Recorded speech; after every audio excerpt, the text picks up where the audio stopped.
முருகனை நேர்ல பார்க்கணுமா? முருகா முருகா என்று கூப்பிட்டாள். அடுத்த நிமிடம் நம் கண்முன் காட்சி தருவான் முருகன். எப்படி என்று தெரிந்து கொள்ள வீடியோவை முழுமையாக பாருங்கள்.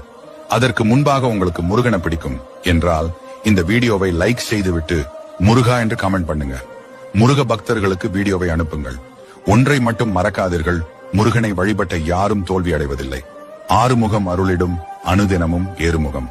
சரி, இப்போது எப்படி கூப்பிட வேண்டும் என்று பார்ப்போம். முருகன் பக்தியில் முருகனை அனுதினமும் நினைத்துக் கொண்டே இருக்க வேண்டும். நீங்கள் மனதார முருகனை அழைத்தால் முருகன் வராமல் இருப்பாரா? ஏதோ ஒரு வகையில் வந்து நிச்சயமாக காட்சி கொடுப்பார். அது வேலாக இருக்கலாம், இல்லை மயிலாக இருக்கலாம், மயிலோட முருகன் இருக்கிற போட்டோவாக இருக்கலாம், இல்லை என்றால் இந்த வீடியோவை கூட உங்களை பார்க்க வச்சிருப்பார். நீங்கள் மனதில் இருந்து கூப்பிட்டால் நிச்சயமாக முருகனுக்கு தொடர்புடைய ஒன்று உங்கள் கண் முன்னே வந்து நிற்கும். நீங்கள் எதையாவது நினைத்து பயந்து கொண்டிருந்தால் உங்கள் கண் முன்னாடி யாம் இருக்க பயம்